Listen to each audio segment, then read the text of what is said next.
Assalamualaikum, ada dua pertanyaan yang cukup tidak berkaitan. Wah itu ya, gak apa-apa tidak berkaitan juga ya. Yang pertama, bagaimanakah cara menghilangkan gelisah yang ada di hati? Gelisah teh galau. Kalau dalam Al-Quran itu dijelaskan oleh Allah supaya tidak galau. Alladzina amanu wa tatmainnu qulubuhum bidzikrillah. Ala bidzikrillahi tatmainnul qulub. Hanya itu. Jadi bagaimana cara menghilangkan gelisah, kata Allah, alladzina amanu, orang-orang yang beriman, wa tatmainnu qulubuhum, dan hati mereka tenang. Karena apa? Bidzikrillah, dengan zikir kepada Allah. Yang membuat kita tenang itu saat ingat kepada Allah. Masalah sebesar apapun, saat kita ingat Allah, oh ada Allah yang maha menyelesaikan masalah. Masalahnya apapun, kita ingat Allah, zikir itu ingat kepada Allah, maka kita langsung akan hilang gelisahnya. Apa yang harus kita gelisahkan? Urusan uang, kekayaan Allah yang punya, penyakit Allah yang punya. Soal itu juga Allah ya. Kita tiba-tiba jadi susah jawab, itu sudah Allah sulitkan. Kalau tiba-tiba jadi mudah, itu jadi mudah. Maka apapun, jika kita bersandarnya kepada Allah, kata Allah dijelaskan, ala bidzikrillahi tatmainnul qulub. Ingatlah, tidak ada yang menyebabkan kita tenang hati kecuali hanya zikir kepada Allah. Apa yang menyebabkan kita tidak tenang? Berarti tidak mengingat Allah. Selain mengingat Allah pasti tidak tenang. Sok we, mengingat istri tenang tah. Mengingat anak juga tidak tenang. Bagaimana makannya, bagaimana tidurnya, dan lain sebagainya tidak tenang. Ingat kendaraan sama tidak tenang. Yang tenang itu hanya ingat. Saat kita ingat Allah begini, ya Allah, alhamdulillah anak-anak manis sehat. Ya Allah, lindungi anak saya. Jadi ingatnya ke Allah, anak dilindungkan kepada Allah. Ini diantara alasannya. Atau bagaimana kita menghilangkan gelisah, di antaranya adalah dengan berzikir kepada Allah Subhanahu wa taala. Nah, hadirin watul iman, yang barusan itu surat Ar-Ra'd ayat 28. Alladzina amanu wa tatmainnu qulubuhum bidzikrillah, ala bidzikrillah tatmainnul qulub. Semakin kita banyak zikir atau ingat kepada Allah, semakin saat itu kita tenang hatinya. Apa yang harus dilakukan? Apa yang harus dilakukan supaya doa cepat dikabul? Dan kapan-kapan saja yang cepat dikabulkannya doa? Baik, di antaranya yang pertama, apa yang menyebabkan doa cepat dikabul? Di antara bagian penyebab doa cepat dikabul adalah saat kita tahu waktunya. Maka nyambung dengan pertanyaan berikutnya, kapankah waktu-waktu istijabah doa? Satu, setiap dalam sholat itu diijabah doa. Dalam riwayat disebutkan ada dua tempat dalam sholat yang itu sangat mustajab. Yang pertama adalah dalam sujud, yang kedua adalah sebelum salam. Dan kedua ini bisa kita maksimalkan berdoa kepada Allah, dan ini cepat diijabahnya. Kemudian kapan lagi? Di sepertiga malam terakhir, saat Allahu nazzala ila samai dunya, Allah turun ke langit dunia. Saat Allah turun ke langit dunia beserta dengan para malaikat, kata Allah, mayas aluni, siapa saja yang meminta kepadaku, lau tianahu, aku akan berikan. Man yad'uni, barang siapa yang berdoa kepadaku, la astajibalahu, aku akan ijabah. Wa may yastaghfiruni, dan barang siapa beristighfar kepadaku, la aghfirulahu, aku akan ampuni. Itu sepertiga malam terakhir, doanya juga diijabah. Kemudian tentunya tempat, ada yang di Mekah di depan Ka'bah dan di Padang Arafah dan tempat-tempat lain. Kemudian doa siapa lagi? Doa orang tua kepada anaknya. Kemudian doa seorang hamba kepada hamba yang lain dengan tidak diketahui orang yang mendoakannya atau didoakannya. Jadi orang yang didoakan tidak tahu dia didoakan, itu diijabah. Hari ini kita mah kan biasanya sok tahu ya, doakan abdinya langsung didoakan, mohon ku abdi didoakan, tak eta teh hese dijabahna teh. Yang bagus mah begini, saat kita meminta, kemudian orang yang dimintanya pulang, selesai sholat dia ingat, kemudian doakan. Dan itu tidak tahu, itu lebih diijabah oleh Allah Subhanahu Wa Taala. Dan ada beberapa penyebab doa tidak diijabah. Di antaranya adalah harta yang haram. Kemudian yang kedua adalah saat orang yang didoakan tidak mau doanya diijabah. Emang ada yang didoakan tapi tidak mau? Ada Pak. Contohnya itu kalau dalam surat Al-Baqarah 120. Penyebab Allah tidak menurunkan perlindungan, penyebab Allah tidak menurunkan pertolongannya, baik itu melindungi dengan menjawab doa, baik itu menolong dengan menjawab doa seseorang, Allah enggan memberikan perlindungan dan pertolongan jika orang itu jauh dari Al-Quran. Jadi kita begini, kita itu mendoakan anak kita supaya soleh, tapi itu diijabah wae, tingali weh, apakah anak kita jauh dari Al-Quran atau tidak? Atau kita mendoakan teman kita, saat kita lihat, kenapa ya nggak diijabah? Kita setiap hari berdoa tapi belum diijabah juga. Oh ternyata dia jauh dari Al-Quran. Memang ada orang yang tidak mau diijabah doanya, diantaranya adalah orang yang jauh dari Al-Quran. Semakin cepat dekat dia kepada Al-Quran, semakin cepat doanya diijabah oleh Allah. Baik, doa taubat itu seperti apa? Tadi istighfar, tadi doa taubat. Astagfirullah, ya Allah aku meminta ampun. Itu yang paling sederhana. Dan istighfar, sayyidul istighfar itu yang paling luar biasa ujungnya, wa abu'u bidzanbi, ya Allah aku mengakui dosa-dosaku. Faghfirli, ampunilah aku. Fa innahu la yaghfiru dzunuba illa anta, karena tidak ada yang mengampuni dosa kecuali hanya Allah. Apakah ada sholat taubat? Setiap sholat itu adalah taubat. Setiap sholat adalah, jadi nggak ada sholat taubat khusus. Kenapa setiap sholat taubat? Karena kata Nabi, as-sholatu ila sholati mukaffiratun lima bainahuma. Dari sholat ke sholat menjadi penghapus di antara keduanya, penghapus dosa di antara keduanya. Kan tobat itu ingin diampuni dosa.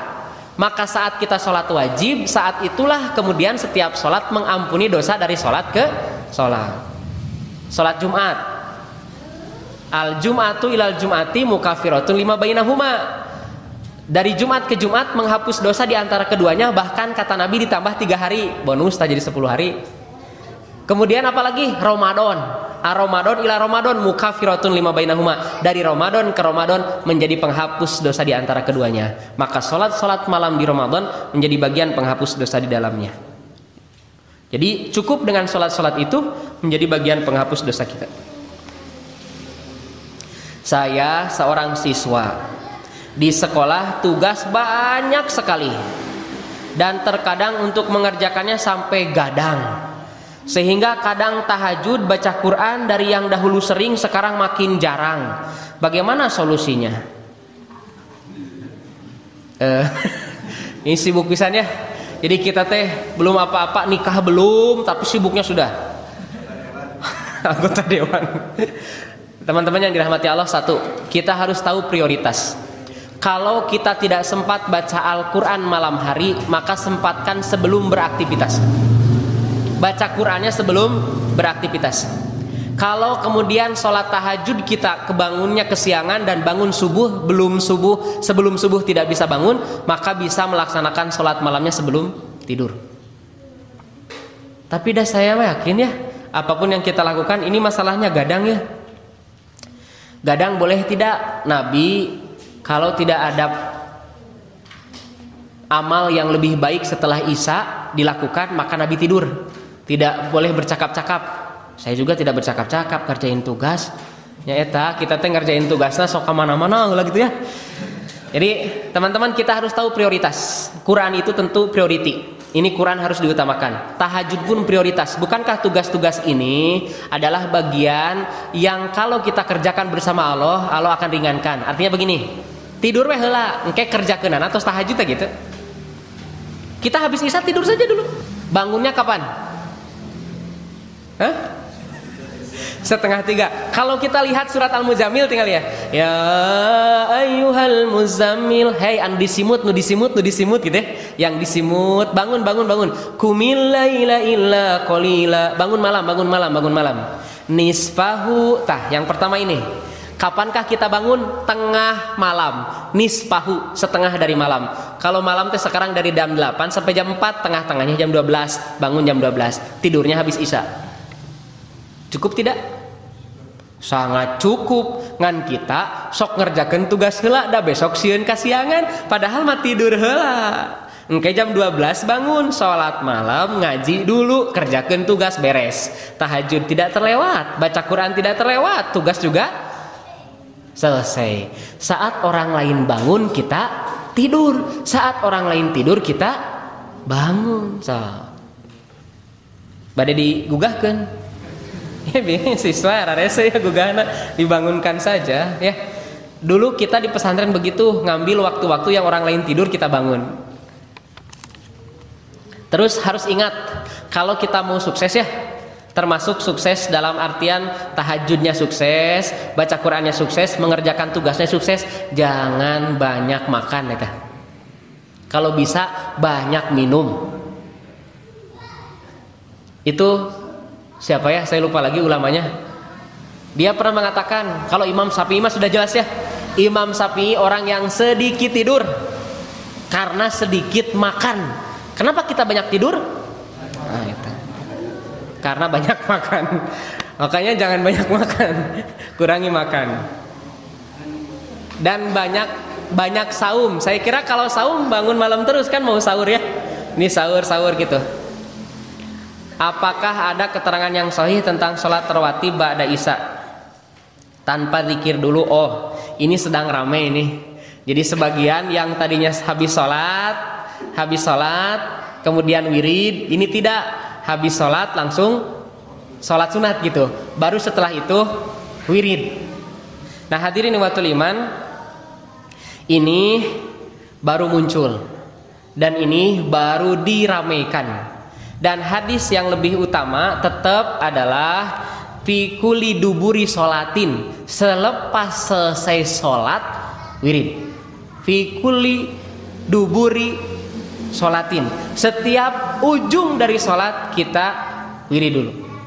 Nah, hadirin wa tuliban, berkaitan dengan hadis ini sudah cukup menjawab dari bagian hadis apapun yang kemudian dikemukakan, dan sekarang mulai dilaksanakan di beberapa tempat.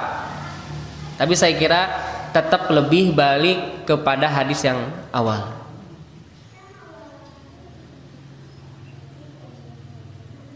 Kalau ada teman lawan jenis mau numpang pergi ke kampus di luar kota, karena si lawan jenis perempuan itu agak kurang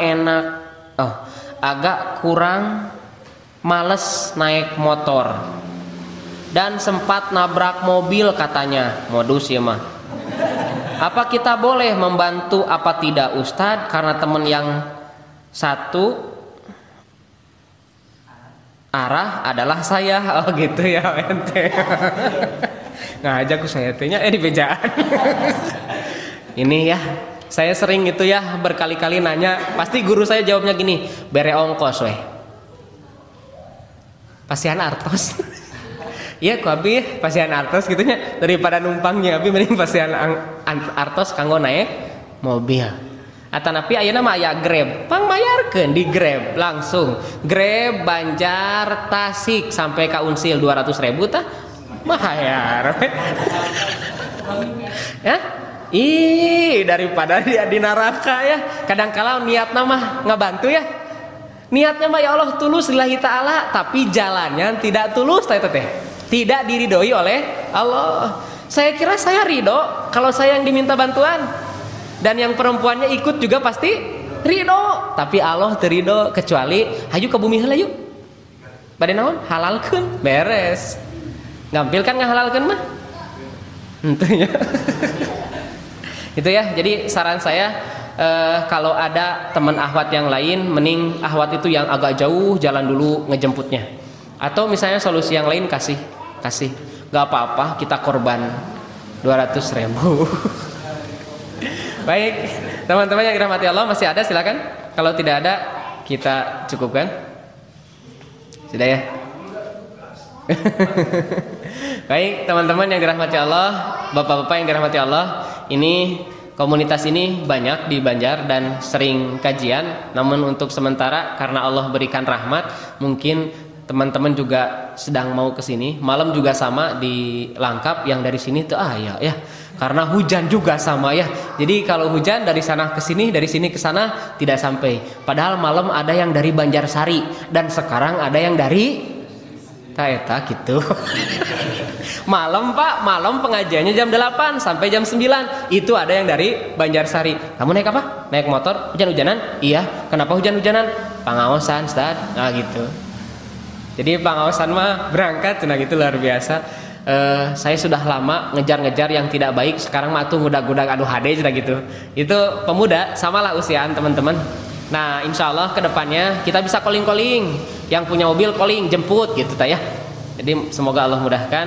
Dan pada akhirnya Allah berikan kesempatan yang lain, di kesempatan yang lebih baik lagi tentunya. Mohon maaf atas segala kekurangan. Aku qouli hadza astaghfirullah li wa lakum. Wassalamualaikum warahmatullahi wabarakatuh. La ilaha illallah Muhammadun Rasulullah alaihi